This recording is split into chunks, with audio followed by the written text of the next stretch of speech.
an intense interrogation, a poisoning, a burnt Russian network, and finally, a death. There's so much to dig into, and we are excited to jump in, share our predictions on the next Homeland. You're tuning into the destination for TV superfan discussion, AFTERBUZZ TV. And now, let the buzz begin. There it goes. I wish I knew how to do this piano thing. I love it. There's our cue. Hello, hello. Welcome to the Homeland AFTERBUZZ TV show. I am Lesley, and I am joined by... And I am Roger, and happy to be back. Happy to be back. We are so excited to dig into these 2 episodes of Season 7, Episodes 8 and 9, Lies, Amplifiers, and freaking Twitter, and Episode 9, Useful Idiot. Useful idiot indeed. Oh my gosh. These 2 episodes, I feel like, have been the most intense ones of the season. They've been my favorite by far. What do you think? I think Homeland does that. I feel like every season I'm like, okay, Homeland, where are you going with this? And then at some point, they grab you. I agree. I haven't been this gripped in a while. I'm hooked. I want to know what's going on. I know. They built all of the platforms on this collapsing house of cards, and I'm trying to go with this metaphor. I'm not sure if it's working. But yeah, I've been like, it feels like the pace of these 2 episodes just like kept going and going, and you're just like, whoa, are they going there? And then they go there. I think once we discovered that Dante set up Carrie, because we were analyzing, last time we were here, we were analyzing the way he treated Carrie and the way Carrie treated other people. We were trying to analyze their relationship only to discover it's all Russians. It's always the Russians. I know. And Dante really kept us on our toes these 2 episodes. It's like, is he a spy? Is he not a spy? Is he going to die? Is he going to live? And it kind of looks like we saw his demise. But before we jump into all of the episodes, let's start with episode 8. Lies, Amplifiers, freaking Twitter. And freaking Twitter. So the bulk of this episode was mostly Dante's interrogation. So in the previous episode, we picked off with, him and Carrie. They were hot and heavy, and federal agents storm into his apartment, arrest him. Franny's, terrified and crying in Carrie's arms. And so this episode picks up with her taking her to school, and she's just like, don't tell anybody.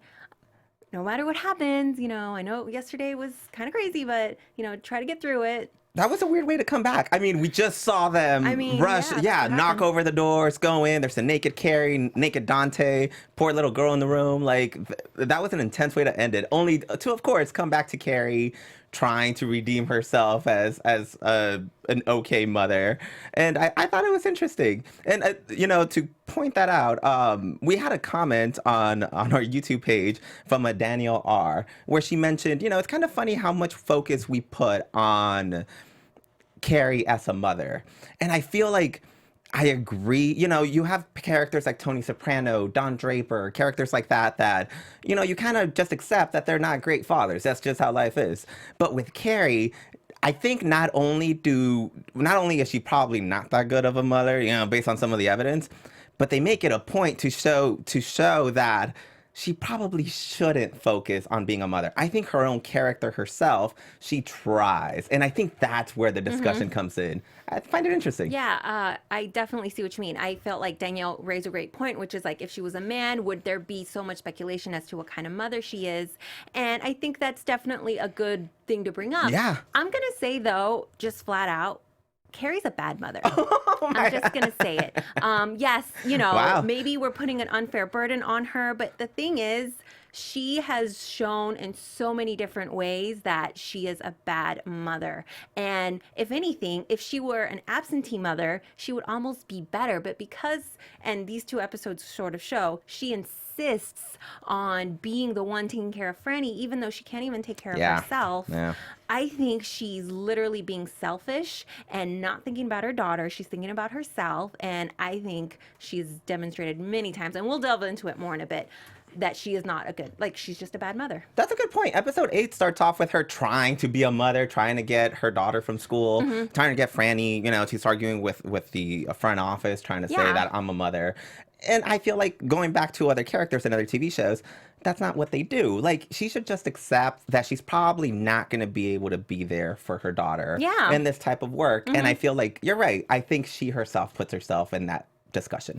Where in other characters, you'll have the male lead and he's obviously an absentee father, or he's too involved in his work or his crime or whatnot. I think of like a Jax Teller from Sons of Anarchy, and he ignores the kids. But maybe sometimes ignoring them is better than constantly trying to pull them in these crazy scenarios that can traumatize them.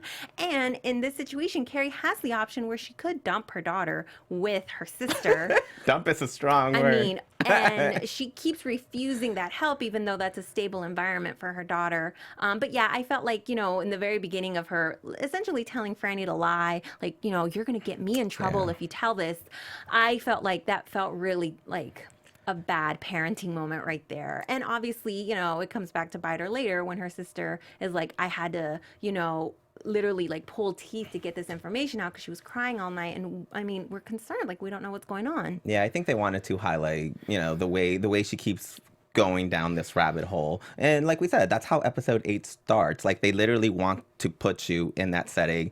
We're at a school. Like, we go from a break-in, with the FBI going in, guns blazing, to a school. And I think that's purposeful. And even like the teacher kind of like pauses a minute. She's just like, Franny, what's going on? But anyway, so then we quickly hop into Carrie, trying to convince Saul, hey, let me at him. I wanna interrogate Dante, and I'm gonna, no one more than me wants, him to confess and is mad at him, and I know how to do it. And Saul goes along with it. I don't know why he still trusts Carrie. I feel like there's obviously a relationship there. I mean, the show's been on for a while. But at this point, I mean, even seeing her interrogate Dante, it's like, sometimes I cringe a little because I'm like, Saul, be careful. Like, you're setting yourself up again to making this whole thing blow up again. I don't know. Well, I mean, he does say, I don't trust you.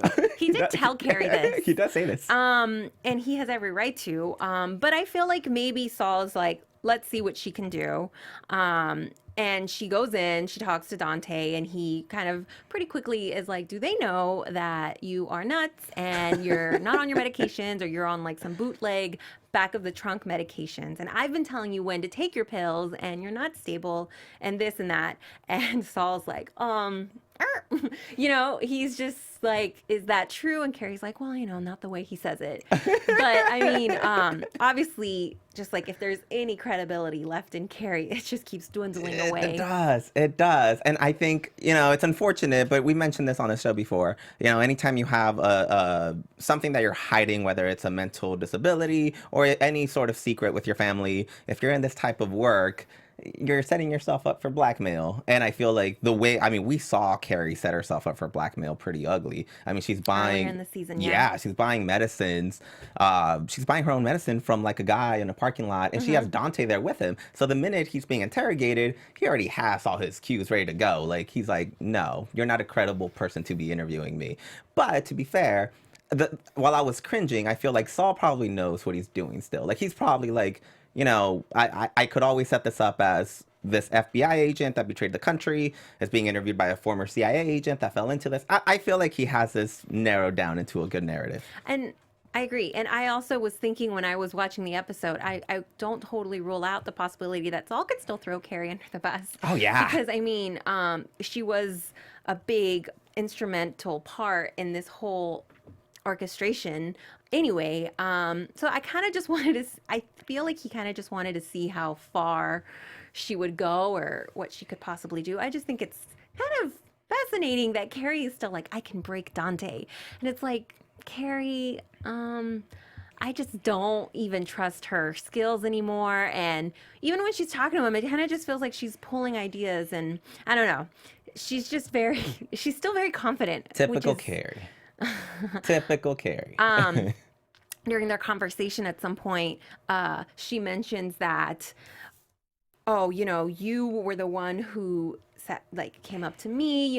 I was thinking all of these thoughts as I was watching these agents, federal agents, you know, being jailed, and I thought this was an injustice, and you were saying everything I was feeling, and it was almost like it was perfect plan. And then Dante flips it, and he's like, you know, I just saw a woman who was happy to see me, and I hadn't felt that in a while. And at any moment, did you buy it still at that point?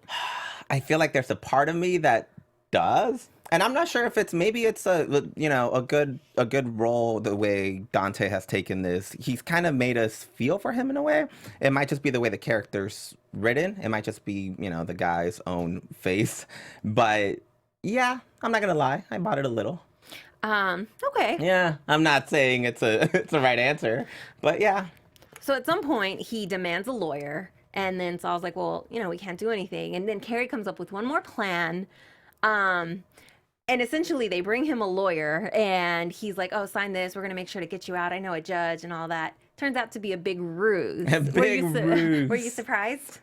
Yeah. Well, first off, again, I think Saul is crazy for going along with these things. Like, you need to chill with the Carrie plans. Like, there's no way this is going to turn out well. And second of all, I like the plan. If you're a career FBI agent, you should know better, right? What are you doing? But did you think it was real when it was happening? I want to keep saying yes, but I feel like that makes me look stupid. No, I mean, for a second, I was like, the moment when she was trying to talk to him right before the lawyer comes in the room, I really did think like, oh, she's just sort of bluffing, and she thinks he's gonna, you know, give in right before they talk to the lawyer. But then, yeah, he has him sign a paper. There's something on the ink or on the pen that poisons him. He goes into cardiac arrest or something, and then Carrie's like watching him like as he's like writhing on the floor, and she wants to run, and Saul's like, you know, give it a few more seconds. And then he essentially confesses. Finally, he confesses. It was the Russians. Simone, you know, don't trust her. But then, you know, is he dead? Well, whether you agree with the plan or not, it worked, right? It worked. It worked. And it would have worked even better had not at that very moment something was happening with Simone. That's a good point. That's a good point. And then I was also thinking, you know, Saul kind of letting them like be in pain for a few seconds might have also been the reason why he ends up really in trouble and on the verge of life and death. But again, I feel like Dante himself took a while. Like, he was like, I'm not gonna say anything till like my literal last breath. And so I feel like they risked it, and so they took it that far. But you know, like I said, it worked. And at the end of the day, worst case scenario, Dante dies in that instance, and technically, you know, at that point, he's a traitor to the country. So it still would be bad. It would still be bad, obviously. I'm trying to help Saul here. Before we jump into the next storyline for this episode, want to mention a fantastic podcast that we have here at AfterBuzz. It's called Conversations with Maria Menounos.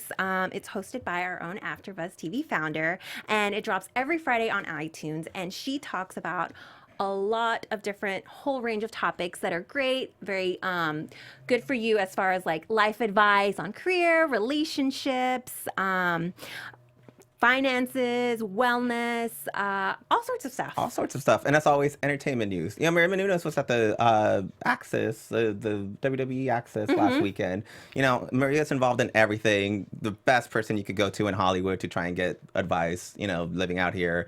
You know, growing up as a, you know, just a young person trying to make it in the industry, or even just trying to make it through life. Maria's been through a lot. So it's a great podcast to check out, and definitely a lot of life lessons in that. For sure. So go to iTunes, subscribe to Conversations with Maria Menounos, and it's free, which is even better. Always better. Free advice from Maria Menounos. I mean, who doesn't want that? Who doesn't want that? That's great. Check it out. Absolutely.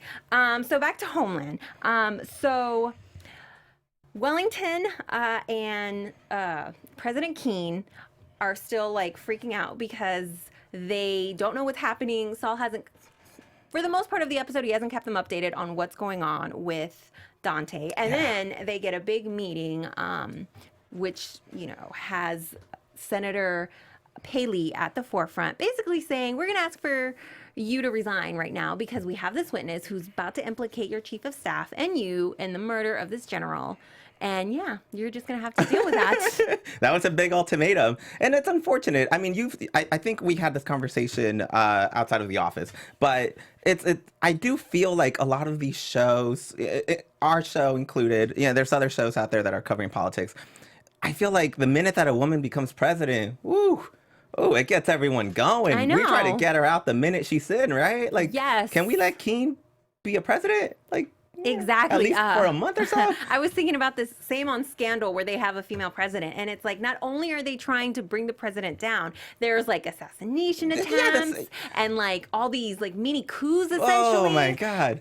That's what they did here. I mean, they go to her office and you have all the senators saying, no, we think you're a murderer. And even if we don't, we're tired of you. I mean, she straight up asks them, like, you really think I did this? And it's almost like they're like, we don't care. Yeah. We have a witness that will make it look like you did. So. And this isn't even an outsider. She's worked with these people for years. Yeah. Like, oh, the callous that came out of them. It was ugly. I felt bad for her. I truly wish, however the show ends, can we at least let her govern for a bit? Like, like she has no chance at all in trying to pass any sort of legislation. I was thinking about like this scenario, and obviously we've seen people in current politics who are able to weather many controversies and still hold office. I mean, some better than others as far as like seriously ignoring huge controversies or even investigations. But I was even thinking like they're basing this whole act of asking her to resign on one witness. Like, what if she turns out to be an unreliable witness, or she's lying, or there's not enough other evidence? I actually thought it felt very partisan, and I think they addressed that. It obviously is partisan, like yes. It's an even strong enough case to so immediately ask for a president's resignation. And I don't know. It was still, it put the pressure on Keane and Wellington to come up with something. So she basically sends him to talk to the Russian ambassador to communicate directly to Moscow and say, hey, you got to stop this. You have to pull Simone from testifying, or we're going to take this as a hostile act. Which basically an act of war. Yeah, which in itself, not a bad move. I actually don't mind that. And if the current administration has taught us anything, if you have no shame, you could ride the wave pretty far. Like, honestly, like I'm glad that she didn't resign the minute she got pressured. I actually like the move, reaching out to Moscow and telling them, hey, no, that's not going to fly. The only problem, like you mentioned earlier, there's no way you're doing all these moves without wconsulting with, like, where's your secretary of where's your national security advisor, your secretary of state? Like, what are you doing? Yeah. That's my only gripe with that. I agree. So Wellington speaks with the ambassador, who in turn talks to Yevgeny or Clayton, and then at some point they cut the cord and they're like, you know what, we've made enough damage. She's already facing calls of resignation. It's time to cut it.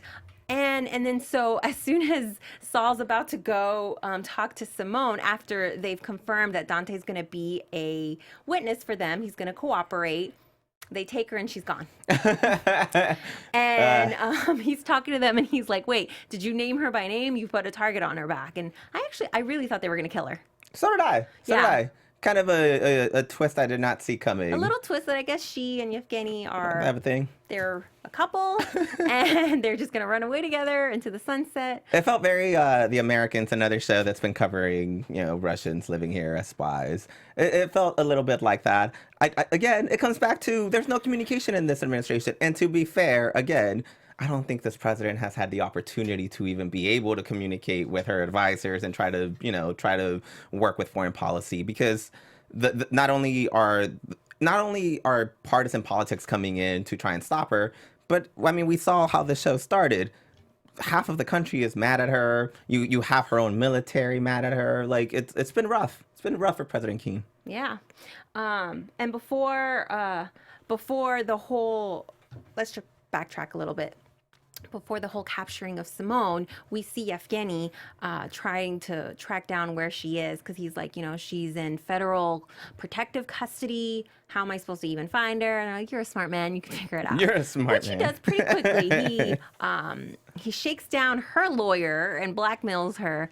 Don't have stuff for people to blackmail you on. I know. Apparently, she was using Medicaid fraudulently for her mother while she has millions somewhere, and all of this other shady financial dealings. Which is absurd, right? I mean, if you're going to be shady and try to use some government assistance, on the side while you're a lawyer, I guess.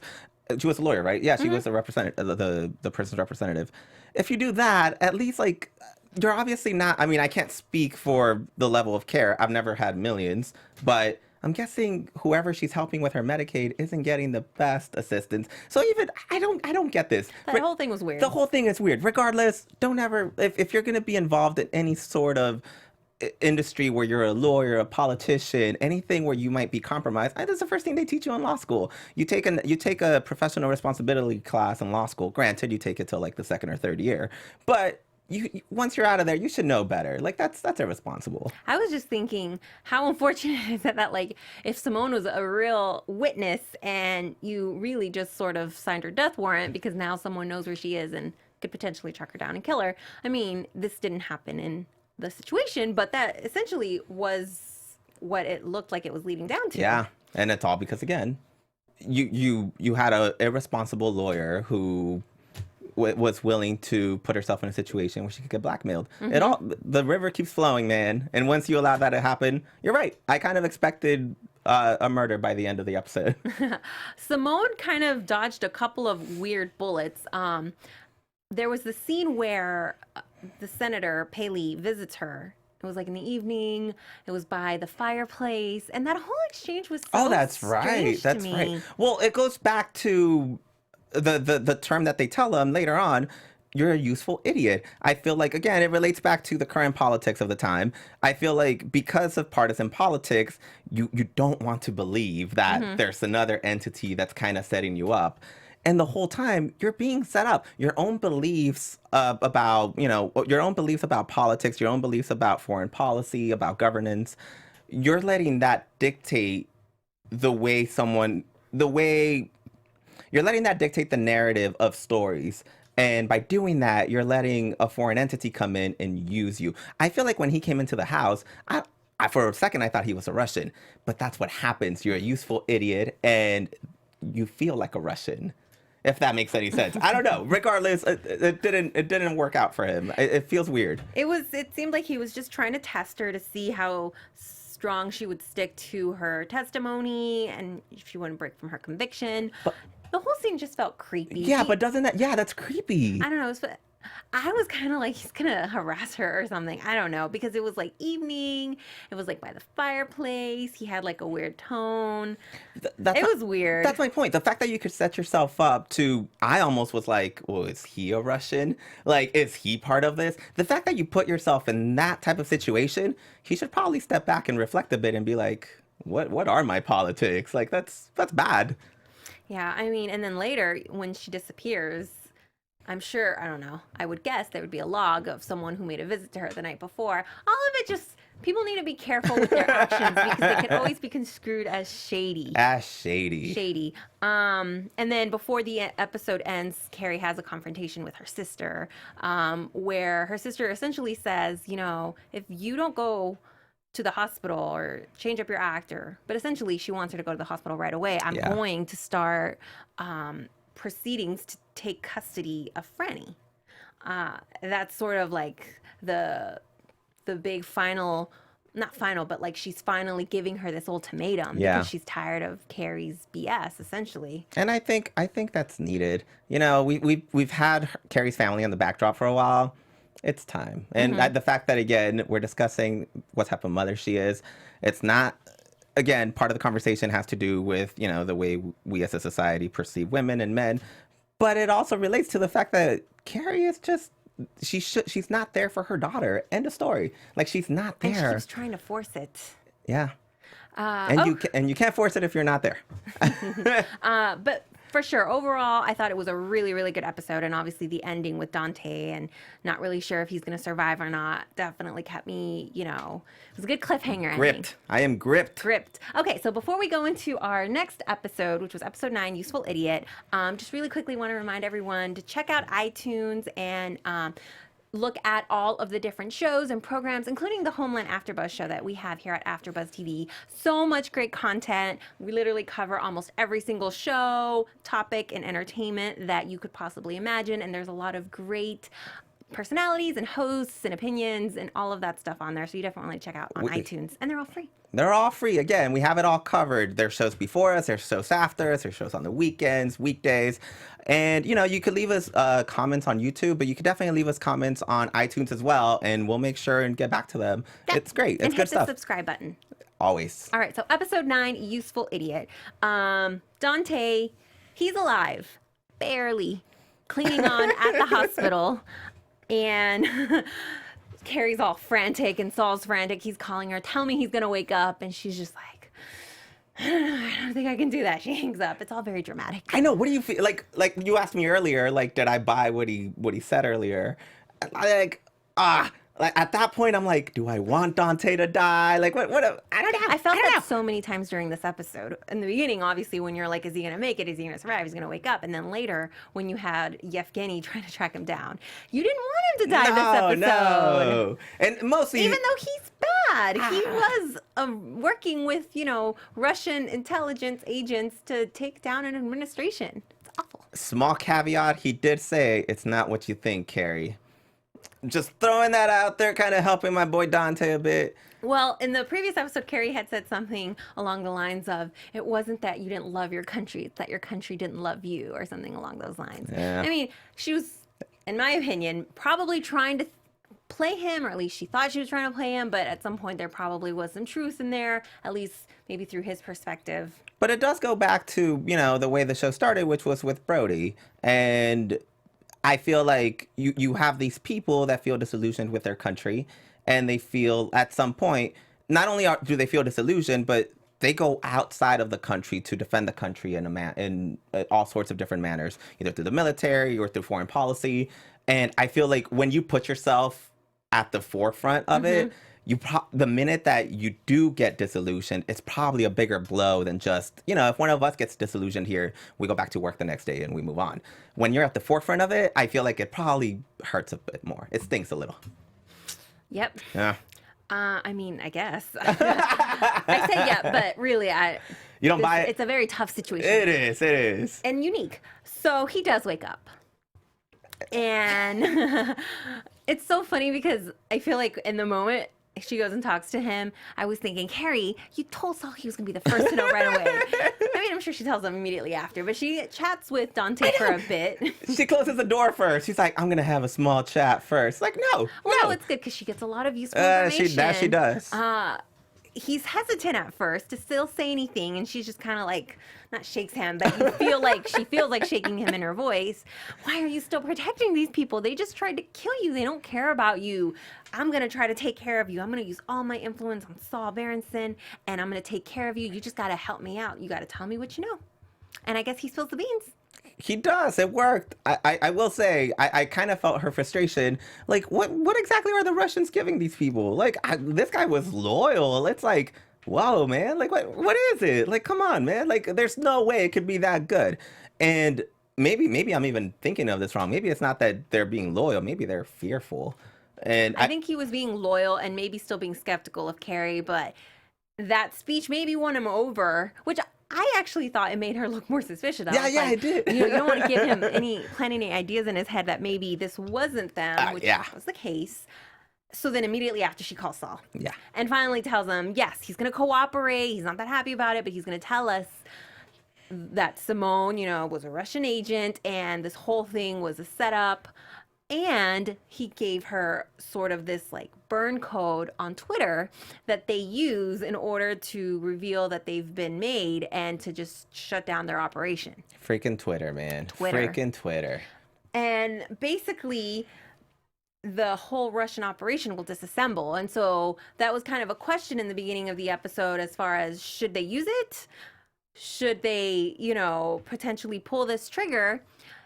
Saul mentions there's several legal implications and, ethical dilemmas that they would have to break in order to make it happen. But potential is that they might be able to not only shut down the network, but learn more about other assets out there. I know. I'm not going to lie. I feel like I was a bit confused. I guess I was wrong about this. I thought he was the head of the NSA. He's not. He's a national security advisor for the president. For the president. Yeah. So that I don't even know what kind of rights that entails. I'm not sure what kind of legal authority that brings you.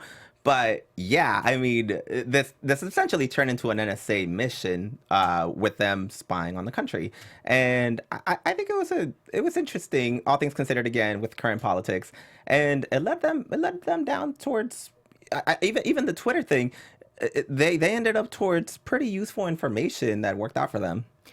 think it was necessarily spying on the country, though. It was more like they would have to break into this essential user's Twitter account to tweet this out, which is still a breach of, some user's privacy act. And when he goes to the president and Wellington, he sort of explains.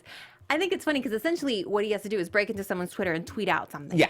But he put it in such he kind of beat around the bush on that language, one. Huh? But like he just like tied it up very like, it's going to require the use of a private American company and having to use the Patriot Act to essentially, as if we see this as an act of war, to take a measure into invasion of privacy. I don't know. I can't say it the way Saul Berenson said it. He said it so wonderfully, but he said about 1,000 words in there without truly saying what he meant, and that's why President Keane was like, "Tell me."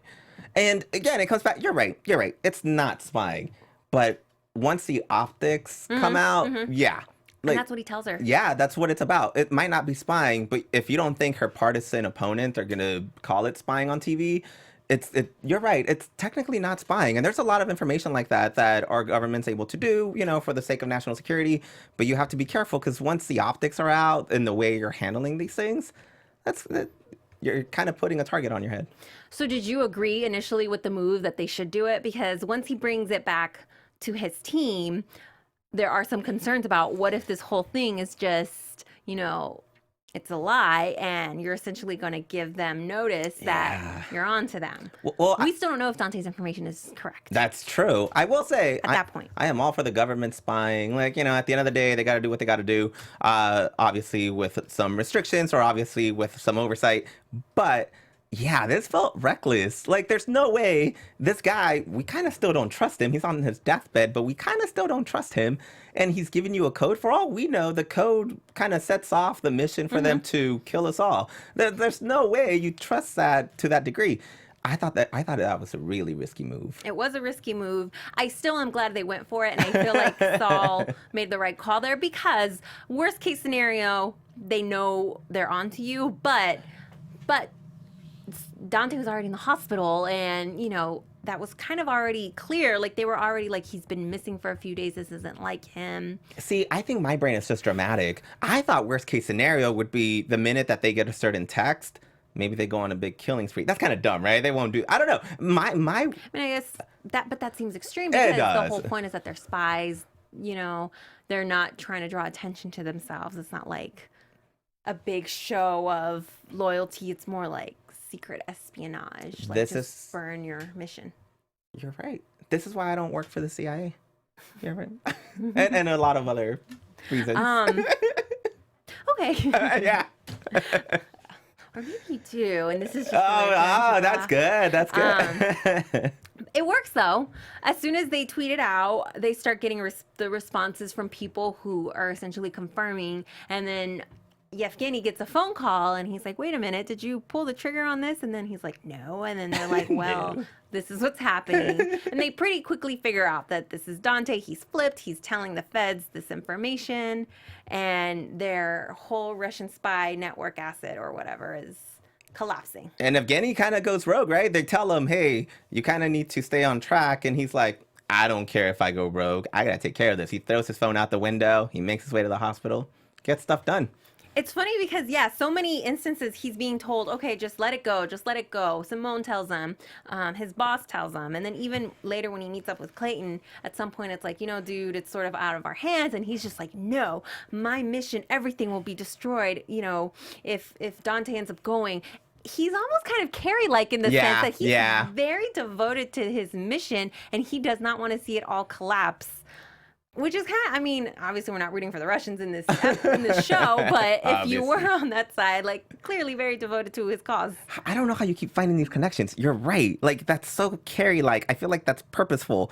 The people that are the most involved on the ground with these type of missions, kind of like, in certain, when you go to school, you have like type A personalities. I don't know what kind of personalities these are. Type Z, I don't know, but they're crazy people that literally go to the extremes to get their mission done. Yep. You're right. Yeah, that's very true. All these people are they go for it. Yeah, exactly. And he says he doesn't even care about the people who are getting revealed. No, he doesn't care. He just wants to make sure that Dante does not say anymore. He can't say anymore. And at some point, Saul's like, oh, we found someone in Connecticut who probably handles their finances. And then that guy ends up calling Evgeny. And he's like, what the hell, dude? There's federal agents at my door. And he's just like, don't call me. Hangs up. He throws away his phone. He ditches his car. But he still gets on a taxi straight to the hospital because he's like, you know what? I'm getting Dante. This is the last thing I do. I will say, Evgeny, once he got to the hospital, he was like, I wouldn't do that to you, Dante. Like, we take care of our people. But obviously, we just saw him throw the phone out the minute that this Paul guy in Connecticut, Paul in Connecticut, right? I forgot his name. Like, this guy was like, no, there's people here. What's happening? And he obviously doesn't care about him. So I don't buy Evgeny. I kind of believed him for a while until I remembered that fact. Okay, well, so before he gets in the hospital, he meets up with Clayton. Yeah. Who's like, you know what? There's agents here. There's guards there. We're not getting in there. And then Yevgeny shoots him. Yeah, we know. No, it's not an answer, guys. Well, it's funny because at first I thought, oh, did he just shoot him just to shoot him? But no, he has a plan. They go into the hospital because this man is bleeding. He's just been shot, and through all the chaos and the blood, he like slips in, gets someone's badge, and makes his way to Dante's room. He sure does. Like, that's pretty slippery there. Again, these people get the job done. That's a good asset to have. And whether he's rogue or not, I'm sure Russia appreciates it. But they're not going to associate. They'll just... Yeah. Because at that point, they just want to cut their ties. So yeah, he talks to Dante, and he's just like, why would you do this? And Dante's like, you tried to kill me. And he's just like, nah, man. Yeah, I mean, again, by that point, I was like, man, you know what? He kind of makes a good point. And I feel like he tells Dante, why don't you give Carrie a call? Mm-hmm. See, you could tell by her voice. And at that point, I got worried. I'm like, oh, man, of course, Carrie's a terrible liar, first of all, which is kind of ridiculous when you consider all things. Sometimes. She works for She's an unreliable liar. That's what it is. That's what it is. So Carrie was at Franny's school because, so essentially at some point in the middle of the episode, things feel good, right? They're like, okay, they got Dante, he's cooperating, and now they have this intel with Twitter, and it looks like it's paying off. So, Carrie's like, let me go check in with my sister and see what's going on. And then so she gets in a confrontation with her brother-in-law, who's essentially like, you know what? Your sister's meeting with a lawyer. You are not a fit mother, and Franny needs to be away from you or she's going to end up just like you. He kind of just lets her have it. And Carrie goes ballistic, of course, grabs all her things because that's what Carrie likes to do, is pack up and storm off. Typical Carrie. And she wants to essentially pull Franny out of school in the middle of the day because she is in the middle of a tantrum again. Granted, I was annoyed at the school. If a legal guardian comes, you can't be like, well, your uncle said that you... No, I'm the legal guardian. Shut up. Give me my daughter. But I feel like if Franny's aunt and uncle have been involved in school and picking her up and stuff, they're gonna still weigh that into consideration before completely handing her over. I mean, they still do, but they put up a little bit of a fight. I think that was fine. Yeah, that's true. But in that moment, I was so annoyed with Carrie. I was like, really, Carrie, what are you going to do? Take her to another motel? Yeah, we've seen what happens when she does this, right? You don't have another place to go. You went to Dante, and that led to the traumatic situation of her seeing, a random naked guy get arrested. A random Russian asset naked guy. And in the middle of all of this is when she gets the phone call from Dante, which she ignores the first time, which I was happy. I was like, good job, Carrie, ignore it. But then she answers it the second time. Of course. And sort of gives it away a little bit that she's like, oh, what the hell are you talking about? But yeah, he could hear it probably that she's lying, that she was the one who actually poisoned him.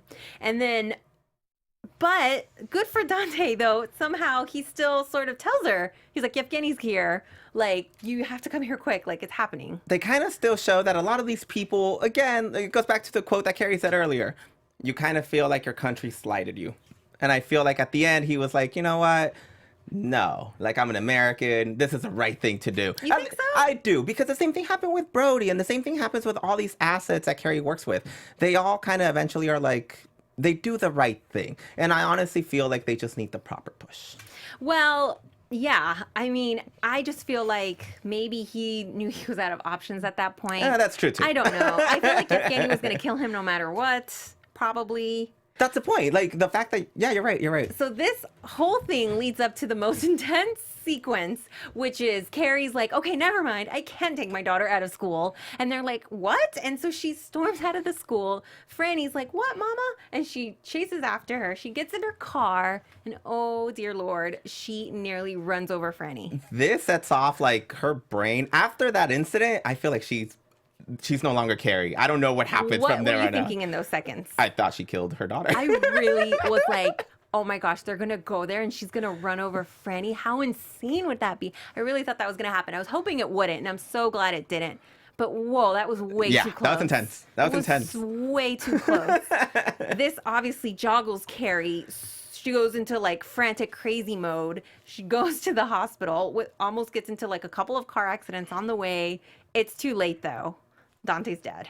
And she sees herself. And it goes back to like, she could never really protect her assets. And it reminds us again that she's not a reliable protector. That whole sequence of her just sort of in like a fog, and I loved it. They brought back quick flashes of Brody, of Quinn, of Ian. Who's that kid? Ian. Yeah. She got killed. Like, this is what happens with Lord, Ned all these and memories. Carrie. She gets them all killed. Oh, it was brutal. And then now you add Dante to the list, which was kind of sad. And kind of like what we were talking about, there was a while where we kind of wanted to see him make it, and it just didn't happen. And that's how the episode ends, and it was pretty crazy and intense. It hurt my heart. That was good. It was such a great sequence, and I love it when we get to kind of visualize Carrie in her crazy Carrie mode. But anyway, so let's get into predictions. All right. For AfterBuzz TV predictions. Okay, so after that intensely crazy scene with Carrie and Franny and Dante and her sort of losing her head, I would hope that Carrie takes a step back and is like, you know what? I am not ready to handle Franny in my life right now. Let me just take a step back and let my sister take care of her. But that doesn't seem like it's going to happen. I don't know why we always have hope, right? Like, why do we do this to ourselves? We know that. I don't know. I feel like... I'm hoping that she realizes that, again, she probably should just let her daughter be taken care of. She should be grateful that she has a family that wants to take care of her daughter. Carrie has other stuff to take care of. And hopefully, Carrie does stuff that helps her country. So that's what she should focus on. I'm hoping that, yeah, she finally maybe, she puts up a little bit of a fight, but she eventually is just like, you know what? The way for her to be a good mother right now is to let someone else take care of her because she's not there fully as far as like mentally. And as well as, I don't think her heart is in it. I think her heart is really all about, trying to take care of the country, trying to like help stop these bad missions or figure out what's the root. That's what she really has a passion for. Even when she's with Franny, she's not paying attention to her. So, I mean, she kind of just, the best move for her as a mom right now is to take a step back. And I hope she does that. I think that'll be the focus of the next episode. I feel like I've never been that interested in following her family dynamics, but yeah, I definitely am interested now. And I think that'll be what we touch upon now. And hopefully it works out for everyone. Yes. So we saw Senator Paley finally get told the whole situation with Simone and the Russian thing, and it took him a while to believe it, but by the end of this last episode, it seemed like he was like, okay, fine. I guess it's true. I've been had. I was an idiot, whatnot. And I hope, my prediction is that, he's going to maybe tone down the rhetoric against Keane as they have asked him to, and maybe be more instrumental in helping the public perception of the administration and what's going on. We have some hopeful predictions. Yeah, we do, right? I do, right? I mean, there's only a few episodes left in this season, and so I'm hoping that because they still have this big, Russian machine coming after them, so they should team up together, right? Am I being too I like that. Naive? I like that. Okay, cool. Any other predictions from you? I got that. I am with you on that. All right, fantastic. Well, thank you guys so much for tuning in. And as always, you can catch me at Lesley.face on Twitter and Instagram. And you can find me on Twitter, Roger_Corral. Check me out. All right, cool. Thanks so much and have a great day. From executive producers Maria Menounos, Kevin Undergaro, Phil Svitek, and the entire AfterBuzz TV staff, we would like to thank you for listening to the AfterBuzz TV network. To watch or listen to other after shows and post comments or questions, be sure to visit AfterBuzzTV.com. I'm Sir Richard Wentworth, and this has been a presentation of AfterBuzz TV. Buzz you later. The views expressed herein are those of the hosts only and do not necessarily reflect the views of AfterBuzz TV or its owners or principals.